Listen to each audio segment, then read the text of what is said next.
अस्सलामु अलैकुम वरहमतुल्लाहि वबरकातुहू। अल्हम्दुलिल्लाह वस्सलातु वस्सलामु अला रसूलिल्लाह, अम्मा बअद फ़अऊज़ु बिल्लाहि मिनश शैतानिर रजीम, बिस्मिल्लाहिर रहमानिर रहीम। या अय्युहल्लज़ीना आमनू ला तरफ़अू अस्वातकुम फ़ौक़ सौतिन नबिय्यि वला तजहरू लहू बिलक़ौलि कजहरि बअदिकुम लिबअदिन अन तहबत अअमालुकुम व अंतुम ला तशऊरून। सूरह हुजरात की ये दूसरी आयत है, जिसमें अल्लाह रब्बुल इज़्ज़त ने ईमान वालों को मुखातब करते हुए रसूल करीम सल्लल्लाहु अलैहि वसल्लम की आवाज़ से अपनी आवाज़ों को पस्त रखने का हुक्म दिया है, उनको धीमा रखने का हुक्म दिया है। इस आयत का हम तर्जुमा, लफ्ज़ी तर्जुमा और बामुहावरा तर्जुमा और फिर उसकी तफसीर और तौज़ीह इंशाअल्लाह तबारक व तआला पढ़ेंगे। आज के इस सबक में हम आयत का पहला हिस्सा या अय्युहल्लज़ीना आमनू ला तरफ़अू अस्वातकुम फ़ौक़ सौतिन नबिय्यि, इसको पढ़ेंगे। या अय्युहल्लज़ीना आमनू, ए ईमान वालो, ला तरफ़अू अस्वातकुम, तुम अपनी आवाज़ों को बुलंद मत करो, फ़ौक़ सौतिन नबिय्यि, नबी की आवाज़ से ऊपर। इस आयत में अल्लाह रब्बुल इज़्ज़त ने ईमान वालों को मुखातब किया है और ये अदब और ये एहतराम उनको सिखाया है कि मोहम्मद सल्लल्लाहु अलैहि वसल्लम की आवाज़ से अपनी आवाज़ को बुलंद नहीं करना। लफ्ज़ ईमान, इसका माना है पुख्ता यकीन रखना, कबूल करना।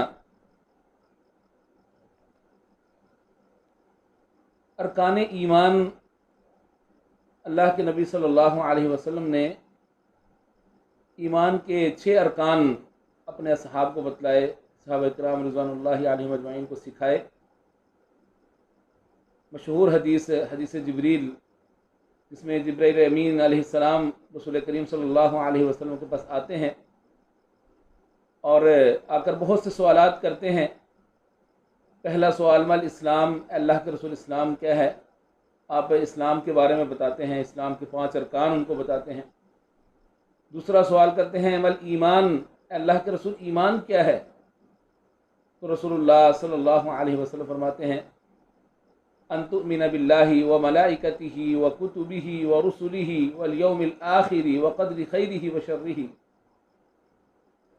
ईमान, इसके 6 अरकान हैं, वो ये हैं कि तू अल्लाह पर ईमान लेकर आए, अल्लाह के फरिश्तों पर ईमान लेकर आए, अल्लाह रब्बुल इज़्ज़त की नाजिल करदा आसमानी किताबों पर ईमान लेकर आए और अल्लाह रब्बुल इज़्ज़त के भेजे हुए रसूलों पर ईमान लेकर आए, आखिरत के दिन पर ईमान लाए और अच्छी और बुरी तकदीर पर ईमान लेकर आए। इस आयत का सबब नुज़ूल या शान नुज़ूल वो ये है कि अल्लाह के नबी सल्लल्लाहु अलैहि वसल्लम एक जगह पर बैठे हैं, तशरीफ़ फरमा हैं, तो आपके पास से बनु तमीम का एक काफ़िला आता है। बनु तमीम के कुछ लोग आपके पास आते हैं और आकर कहते हैं, अल्लाह के रसूल सल्लल्लाहु अलैहि वसल्लम, हमारा अमीर मुकर्रर कर दीजिए, किसी शख्स को हमारा अमीर मुंतखब कर दीजिए। उस मजलिस में अबू बकर सिद्दीक़ रज़ी अल्लाह तआला अन्हु और उमर फ़ारूक रज़ी अल्लाह तआला अन्हु भी मौजूद हैं। उमर फ़ारूक रज़ी अल्लाह तआला अन्हु कहते हैं कि अल्लाह के रसूल अक़रा बिन हाबिस रज़ी अल्लाह तआला अन्हु को इनका अमीर मुंतखब कर दीजिए। और अबू बकर सिद्दीक़ रज़ी अल्लाह तआला अन्हु किसी दूसरे शख्स का नाम लेते हैं। अब इसी बहस व तमहीस में, इसी गुफ्तगू में, इसी मुबाहसे में दोनों जीलुल क़दर असहाब की आवाज़ें बुलंद हो जाती हैं। अबू बकर सिद्दीक़ रज़ी अल्लाह तआला अन्हु कहते हैं, ए उमर, तूने मेरी मुखालफत का इरादा कर रखा है। उमर फ़ारूक रज़ी अल्लाह तआला अन्हु कहते हैं कि नहीं, मैंने आपकी मुखालफत का कोई इरादा नहीं किया। आवाज़ें बुलंद होती हैं। अल्लाह रब्बुल इज़्ज़त इस आयत मुबारका को नाज़िल फरमा देते हैं, या अय्युहल्लज़ीना आमनू ला तरफ़अू अस्वातकुम फ़ौक़ सौतिन नबी।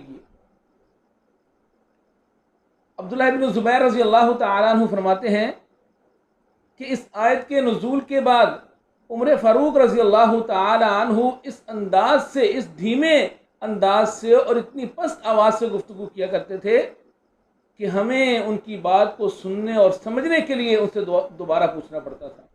यानी इस कदर एहतियात करते और इस कदर एहतियात बरतना शुरू हो गए। ये सूरतुल हुजरात के अंदर अल्लाह रब्बुल इज़्ज़त ने रसूल करीम सल्लल्लाहु अलैहि वसल्लम का दूसरा अदब अल्लाह रब्बुल इज़्ज़त ने बतलाया है कि रसूल करीम सल्लल्लाहु अलैहि वसल्लम की आवाज़ से लोगों की आवाज़ वो बुलंद नहीं होनी चाहिए, आपकी आवाज़ से वो धीमी और पस्त रहनी चाहिए, नीचे रहनी चाहिए। ऐसे ही जैसे रसूलुल्लाह सल्लल्लाहु अलैहि वसल्लम की अहादीस, उनका तालीम व ताल्लुम होता है, दर्स व तदरीस होती है, पढ़ी पढ़ाई जाती हैं, सुनी सुनाई जाती हैं, तो इस दौरान भी खामोश रहना चाहिए। अगर उस्ताद से कोई सवाल करना भी है तो उस्ताद जब हदीस को पढ़ ले, हदीस का तर्जुमा और तशरीह कर ले, उसके बाद बड़े ही आसान अंदाज से रसूलुल्लाह सल्लल्लाहु अलैहि वसल्लम के अदब को मलहूज़ रखते हुए, आपकी इज़्ज़त और तौक़ीर को मलहूज़ खातिर रखते हुए उस्ताद से वो सवाल किया जाए। हमारे यहाँ क्या होता है, हदीस पढ़ी जा रही है, शोर गुल हो रहा होता है, लोगों के सामने रसूलुल्लाह सल्लल्लाहु अलैहि वसल्लम की बात पेश की जा रही है, आप सल्लल्लाहु अलैहि वसल्लम का कौल पेश किया जा रहा है, और लोग सुनने की बजाय शोर गुल कर रहे होते हैं, उनकी आवाज़ें वो बुलंद हो रही होती हैं, आवाज़ें ऊंची हो रही होती हैं। तो जब रसूलुल्लाह सल्लल्लाहु अलैहि वसल्लम की हदीस बयान की जाए, आपका कौल सही लोगों के सामने उसको बयान किया जाए, लोगों को पढ़ाया जाए, उनको सुनाया जाए, तो अदब और एहतराम को मलहूज़ रखते हुए उसको खामोशी के साथ सुना जाए। इसी तरह रसूलुल्लाह सल्लल्लाहु अलैहि वसल्लम का आपकी बात का अदब और एहतराम ये भी है कि जब रसूलुल्लाह सल्लल्लाहु अलैहि वसल्लम की बात को पेश किया जाए तो आपकी बात के मुकाबले में उसके सामने किसी दूसरे की बात को पेश ना किया जाए। हमारे यहाँ क्या होता है, अल्लाह के नबी सल्लल्लाहु अलैहि वसल्लम की हदीस पेश की जा रही है किसी भी मसला पर कि रसूलुल्लाह सल्लल्लाहु अलैहि वसल्लम ने ऐसे फरमाया, आपने नमाज ऐसे पढ़ी, आपने हज इस अंदाज से किया, आपने ये इबादत इस अंदाज से की। जब रसूलुल्लाह सल्लल्लाहु अलैहि वसल्लम की हदीस पेश की जाए, आपकी बात के सामने, आपके कौल के सामने किसी पीर फकीर, किसी वली, किसी इमाम की बात को पेश न किया जाए, क्योंकि अल्लाह के नबी सल्लल्लाहु अलैहि वसल्लम का ये अदब है और ये एहतराम है रसूलुल्लाह सल्लल्लाहु अलैहि वसल्लम का कि आपकी बात को मुकद्दम किया जाए, आपकी बात के सामने किसी का कौल, किसी फ़कीह का, किसी मुज्तहिद का कौल वो नहीं चलेगा। इसी तरह आप देखें, हमारे यहाँ एक ऐसा तबका भी मौजूद है जो बड़े शुद्धोमत के साथ इस बात का मुअतरिफ़ है कि रसूलुल्लाह सल्लल्लाहु अलैहि वसल्लम हमारी मजालिस के अंदर हाजिर होते हैं, हमारी मजालिस में आते हैं, हमारी महाफिल के अंदर आप शामिल होते हैं, हाजिरी देते हैं, लेकिन उनके नज़रिए के मुताबिक, उनके अकीदे के मुताबिक अल्लाह के रसूल उनकी उस मजलिस के अंदर मौजूद होते हैं, मगर वो मिंबरों महराब पर, स्टेजों पर चढ़कर बड़े ज़ोर व शोर के साथ तकारीर कर रहे होते हैं, गले फाड़ फाड़ के, चीखें मार मार कर, ऊंची आवाज़ के साथ, बुलंद आवाज़ के साथ वो गा रहे होते हैं, नाते पढ़ रहे होते हैं और दीगर मामलात वो कर रहे होते हैं, दीगर बातें वो कर रहे होते हैं। हालांकि पहली बात तो ये है कि ये अकीदा रखना ये दुरुस्त नहीं है कि अल्लाह के नबी सल्लल्लाहु अलैहि वसल्लम हमारे मजालिस के अंदर हाजिर होते हैं। ये बात कुरान और सुन्नत से कहीं से भी इसका सबूत नहीं मिलता। और अगर वो ये अकीदा रखते हैं, उनका ये नज़रिया है, ये तसव्वुर है, तो फिर कम अज़ कम उनको अपने इस अकीदे की पासदारी करनी चाहिए और रसूलुल्लाह सल्लल्लाहु अलैहि वसल्लम के अदब को, आपके एहतराम को मनहूज़ खातिर रखते हुए उस मजलिस के अंदर जिसके अंदर उनका कहना है कि यहाँ आप हाजिर होते हैं, वहाँ पर अपनी आवाज़ों को धीमा और पस्त रखना चाहिए। लेकिन ऐसा नहीं होता। इसी तरह सहाबा किराम रिज़वानुल्लाहि अलैहिम अजमाइन रसूलुल्लाह सल्लल्लाहु अलैहि वसल्लम की मजलिस में, आपकी महफिल में, आपके सामने अपनी आवाज़ों को बुलंद करने से डरते थे कि कहीं हमारी आवाज़ आपके सामने बुलंद ना हो जाए और हमारे आमाल वो ग़ारत ना हो जाएं, अकारत ना हो जाएं, ज़ाया ना हो जाएं, वो रायगा ना चले जाएं।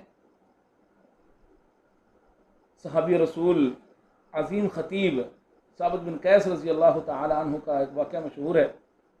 इसी आयत के ज़मन में आता है कि जब ये आयत नाज़िल हुई तो साबित बिन कैस रज़ी अल्लाह तआला अन्हु सख्त परेशान हो गए, क्योंकि उनकी आवाज़ वो भारी थी और ख़तीब आदमी थे।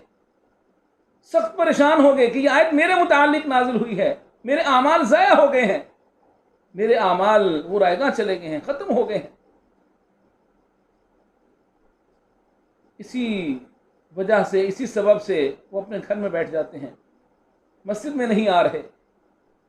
अल्लाह के नबी सल्लल्लाहु अलैहि वसल्लम ने देखा कि साबित बिन कैस वो मस्जिद में हाजिर नहीं हो रहे।